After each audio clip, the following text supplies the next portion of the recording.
এই খোকা খুকি চোখের মনি, এসো না গল্প শুনি। এই যে ছোটন পুষ্পকলি, এসো না গল্প বলি। কাঠবিড়ালি বিড়াল ছানা, কারো জন্য নেই যে মানা। এসো গল্প শুনি জীবন গড়ি, তাহলে আল্লাহর নামে শুরু করি। এর আগে আমরা 3টি গল্প শুনেছিলাম। কি সম্পর্কে? জুলুম সম্পর্কে, অর্থাৎ অন্যায় ভাবে কাউকে মারা বা অন্যায় ভাবে কারো ক্ষতি করা, কাউকে কোনো অপরাধে ফাঁসিয়ে দেওয়া, মিথ্যা অপরাধে, কারো টাকা মেরে দেওয়া ইত্যাদি, এগুলো হলো জুলুম, অত্যাচার, অবিচার। জুলুম করা মহাপাপ, আমরা সবাই জানি। জুলুম করলে আল্লাহ তাআলা কঠিন শাস্তি দিবেন। আর যার উপরে জুলুম করা হয় তাকে বলে মজলুম, অত্যাচারিত। সে যদি কাফেরও হয়, অমুসলিমও হয়, তাও সে আল্লাহর কাছে বদদুয়া করলে আল্লাহ সেটা সাথে সাথে কবুল করেন। ফলে হয়তো শীঘ্রই ওই জালেমকে, অত্যাচারীকে শাস্তি দেন, না হয় কিছুদিন পর তাকে শাস্তি অবশ্যই দেন। তো এরকম আমরা এখন আরো কিছু ঘটনা শুনবো, যে ঘটনাগুলোতে আমরা দেখতে পারবো যে অত্যাচারী ব্যক্তি, জালেম ব্যক্তি দুনিয়াতেই কিভাবে কঠিন শাস্তি পেয়ে গিয়েছে। এবং এগুলা কিন্তু, যে ঘটনাগুলো আমরা সামনে শুনবো, এগুলো বাস্তব ঘটনা। এগুলো বাস্তবে কোনো মানুষের জীবনে ঘটেছে, তারা এগুলো নিজেরাই বলেছে। কোনটা ইতিহাসে এসেছে, কোনটা পত্রিকার পাতায় এসেছে। তাহলে শোনো মনোযোগ দিয়ে। কিচিরমিচির কেউ করো না, বিড়াল ছানারা মিউ মিউ করো না, একদম কান পেতে শোনো, ঠিক আছে? আচ্ছা, শুরু করলাম তাহলে। তুরস্ক দেশের একজন লোক তার ঘটনা বলতেছে যে সে একবার তার এক পরিচিত লোকের কাছ থেকে 2000 টাকা ধার নিয়েছিল। টাকা মানে ওরা বলে রিয়াল। 2000 রিয়াল ধার নিয়েছিল। তারপরে যখন ধার পরিশোধ করার সময় হলো, তখন যার কাছ থেকে ধার নিয়েছিল সেই লোকটি তার বাসায় এসে বলল যে আমার টাকা আমাকে ফেরত দাও। কিন্তু ওই তুর্কি লোকটি অস্বীকার করল, বুঝলি না, আমি তো তোমার কাছ থেকে কোনো টাকা নেইনি। এরকম সে অস্বীকার করে ওই যার কাছ থেকে ধার নিয়েছিল তাকে ভাগিয়ে দিল। তখন ওই লোকটি চলে গেল। কি করবে? কোনো তো সাক্ষী প্রমাণ রাখেনি, কোনো লিখিত রাখেনি। এই জন্য লিখিত রাখতে হয়। কোনো টাকা ধার কর্জ নিলে, লেনদেন করলে লিখিত রাখাই নিয়ম। তো যাই হোক, ওই লোক তো চলে গেল। কিন্তু সে চলে গেলে হবে কি, এই যে সে অন্যায় ভাবে, এই যে তুর্কি লোকটি অন্যায় ভাবে তার টাকাটা মেরে দিল, এটার শাস্তি সে দুনিয়াতেই পেয়ে গেল। 3 মাস পরে তার ব্যবসায় 50,000 টাকা, 50,000 টাকা, বা ও ভুল বললাম, 5 লক্ষ টাকা, 5 লক্ষ টাকা তার ব্যবসায় ক্ষতি হয়ে গেল। তখন তার স্ত্রী তাকে বলল যে এটা তুমি যে ওই আরেকজনের টাকা মেরে দিয়েছ, আল্লাহ তাআলা সেটার শাস্তি হয়তো দিয়েছেন, তুমি তাড়াতাড়ি তার টাকা তাকে পৌঁছে দাও। কিন্তু তুর্কি লোকটি স্ত্রীর কথা শুনল না। তখন আরো শাস্তি তার উপরে, আরো আল্লাহর আযাব নেমে আসলো। কিছুদিন পরে তার 3টি ছেলে, 3 জন ছেলেই গাড়ি অ্যাক্সিডেন্টে মারা গেল। 3 জনই মারা গেল। তখন তার স্ত্রী তাকে আবার বলল, এইবার তার এতদিনে হুঁশ হলো। তখন সে কি করলো, ওই লোকের, ওই যে যার কাছ থেকে 2000 রিয়াল নিয়েছিল, তাকে গিয়ে সে ওই 2000 রিয়াল ফেরত দিল, যাতে করে তার যে আরেকটি ছোট্ট ছেলে ছিল আর তার স্ত্রীও যেন তার জীবন থেকে হারিয়ে না যায়। দেখলে তো আরেকজনের টাকা মেরে দেওয়ার কারণে কিভাবে দুনিয়াতেই মৃত্যুর পরের জীবন তো শাস্তি আছেই, এছাড়া দুনিয়াতে থাকতে গিয়ে শাস্তি সে পেয়ে গেল। এবার শোনো আরেকটি ঘটনা।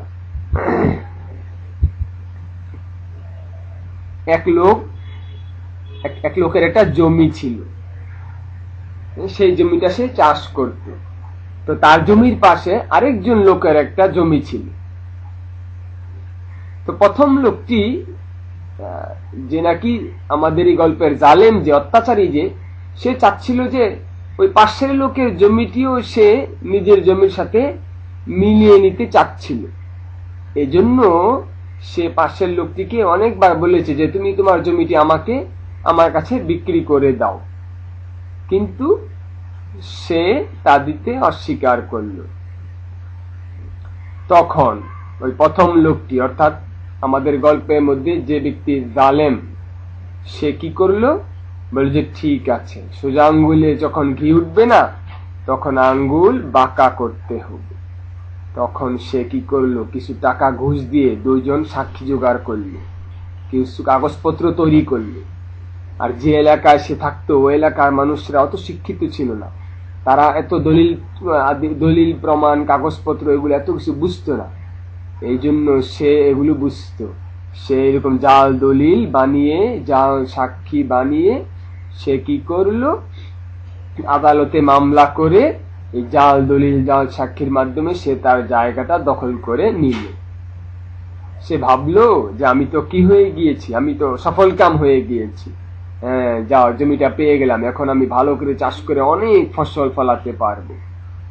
কিন্তু দেখো জুলুমের শাস্তি সে কিভাবে পায়। তারপরে সে কি করলো, চাষ করা শুরু করলো।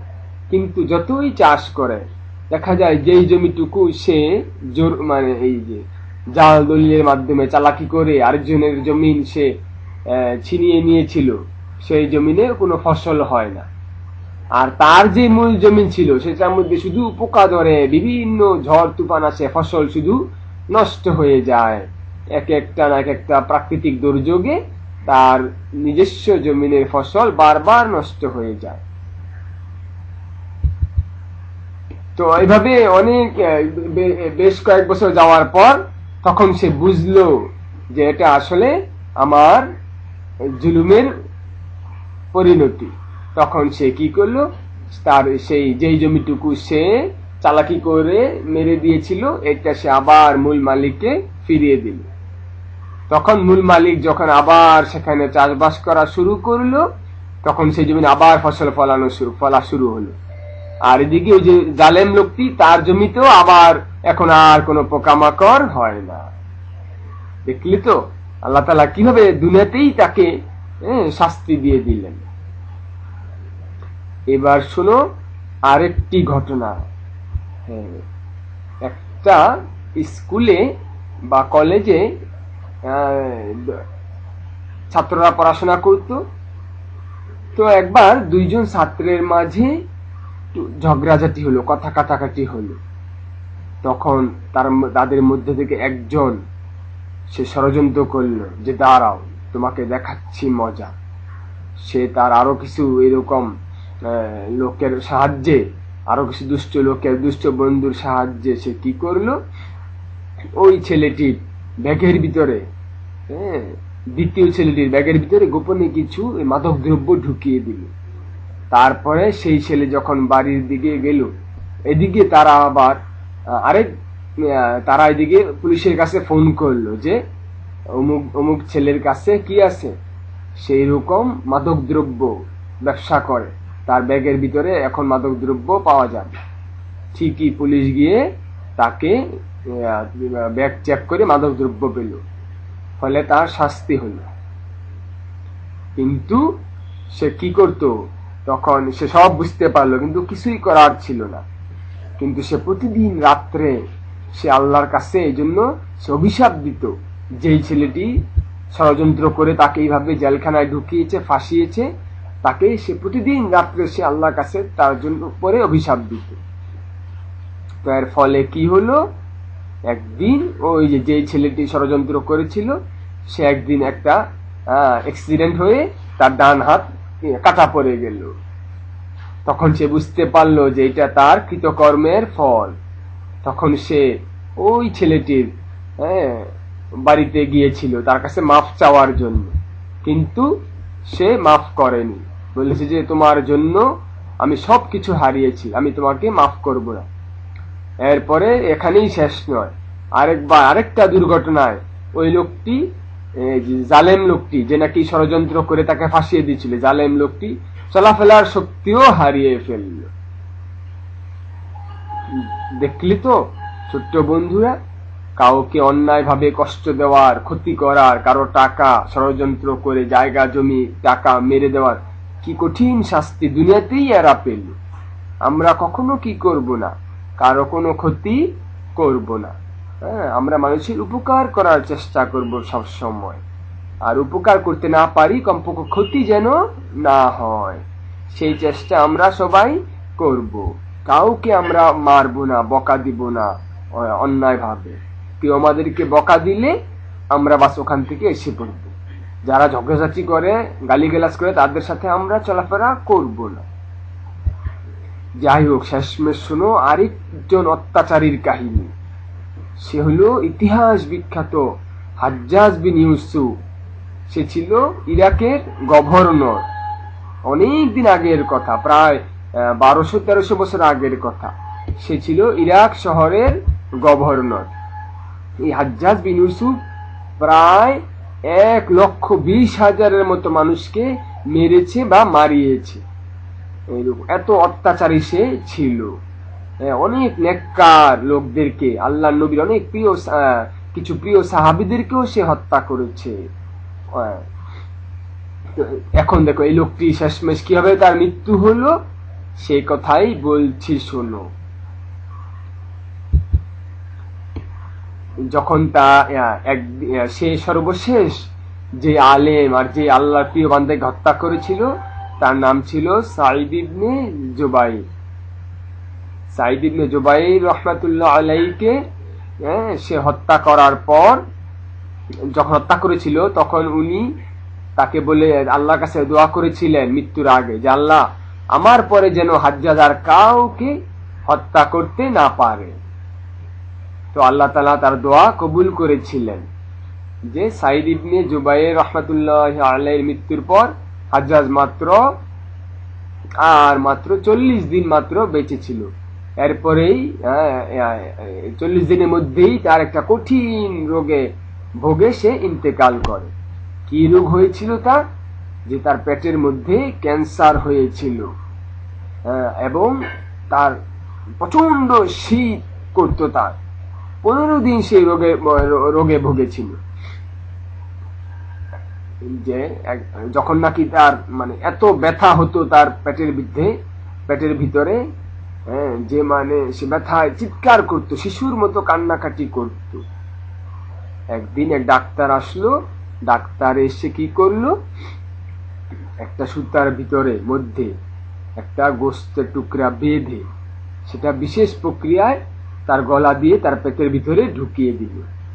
এরপরে কিছুক্ষণ পরে আবার সেই গোস্তটা টেনে নিয়ে আসতো সুতা দিয়ে। দেখা গেল গোস্তের ভিতরে শুধু পোকার পোকা। সারা পেটের মধ্যে এরকম পোকায় ভরে গিয়েছিল। সেগুলার কামড়ে ব্যথায় সে এরকম অস্থির থাকতো। আর এত শীত তার করতো যে যারা নাকি এই যে ছেঁকা দেয় তারা কি করতো, একদম ওই ছেঁকা দেওয়ার যে যন্ত্র ছিল সেটা একদম প্রচন্ড গরম ছেঁকা দেওয়ার যন্ত্র একদম তার চামড়ার সাথে লাগিয়ে দিত। এমনকি তার চামড়া পুড়ে যেত, কিন্তু তাও সে বুঝতে পারতো না, এত শীত তার উপরে আল্লাহ তাআলা চাপিয়ে দিয়েছিলেন। এইভাবে সে এরকম দিন তার যাচ্ছিল, কোনো কিছু সে খেতে পারছিল না। তো হযরত হাসান বসরি রাহমাতুল্লাহ আলাইহি একজন আল্লাহর বুজুর্গ ওলি ছিলেন ওই জামানার। তিনি এসে তাকে বললেন যে আমি তোমাকে তো আগেই বলেছিলাম যে আল্লাহ নেককার বান্দাদের প্রতি জুলুম করো না, আল্লাহ নেককার বান্দাদের প্রতি জুলুম করো না। তো সাঈদ ইবনে এরপরে আর কি হতো, যখন নাকি ওই সাঈদ ইবনে জুবায়ের রাহমাতুল্লাহ আলাইহিকে হত্যা করলো, এরপর থেকে সে ভীষণ ভয়ঙ্কর ভয়ঙ্কর স্বপ্ন দেখতে থাকলো। হ্যাঁ, এবং যে সাঈদ ইবনে জুবায়ের রাহমাতুল্লাহ আলাইহি স্বপ্নে এসে তাকে বলছে যে কেন তুমি আমাকে হত্যা করলে, কেন তুমি আমাকে হত্যা করলে, কি অপরাধে হত্যা করলে। তখন সে এরকম, তখন হাজ্জাজ পরে বলতো যাহা কেন আমি সাঈদ ইবনে জুবায়েরকে হত্যা করতে গেলাম, কেন আমি সাঈদ ইবনে জুবায়েরকে হত্যা করতে গেলাম। একবার সে স্বপ্নে দেখলো যে তার দুইটি চোখ উপড়ে ফেলা হয়েছে, তার দুইটি চোখ কি করে ফেলা হয়েছে, উপড়ে ফেলা হয়েছে। তখন এই স্বপ্নের সে ব্যাখ্যা করলো কিভাবে, এইভাবে ওই রোগের সময় এই ঘটনা, যে তার দুইজন স্ত্রী ছিল, সে ভাবলো যে দুই স্ত্রী তাকে হত্যা করবে, তখন সে কি করলো, দুই স্ত্রীকে তালাক দিয়ে দিল। কিন্তু দেখা গেল কি পরে যে তার স্বপ্নের ব্যাখ্যা ঠিক হয়নি। দ্বিতীয় দিন তার কাছে খবর আসলো যে তার ছেলে মোহাম্মদ আর তার ভাই ইন্তেকাল করেছে। ফলে কি হলো, একদিকে দুই স্ত্রীও হারালো, আবার এদিকে ছেলে এবং ভাই মারা গেল। এটাই ছিল আসলে তার স্বপ্নের ব্যাখ্যা, কিন্তু সে বুঝতে পারেনি। এইভাবে এই ভীষণ ভয়ঙ্কর স্বপ্ন দেখতে দেখতে ভীষণ কঠিন কষ্ট ভুগতে ভুগতে, শারীরিক এবং মানসিক কষ্ট ভুগতে ভুগতে সে এই 15 দিন পরেই ইন্তেকাল করল। তো দেখলে তো ইতিহাসের এত বড় জালেম, এত বড় জালেমের আল্লাহ তাআলা কিভাবে কঠিন শাস্তি দিয়ে দুনিয়া থেকে বিদায় নিলেন, এবং আখিরাতে তো আল্লাহই জানে কত কঠিন শাস্তি তার জন্য রয়ে গিয়েছে। এই জন্য আমরা সবাই এই গল্পগুলো থেকে শিক্ষা নিই যে আমরা কাউকে কষ্ট দিব না, কাউকে গালি দিব না, কারোর সাথে ঝগড়াঝাটি মারামারি করব না, রাগারাগি করব না, রাগকে আমরা নিয়ন্ত্রণ করার চেষ্টা করব। ঠিক আছে, আজকে তাহলে এ পর্যন্তই। আবার ইনশাআল্লাহ সামনে আমরা আরো সুন্দর গল্প শুনবো। আসসালামু আলাইকুম।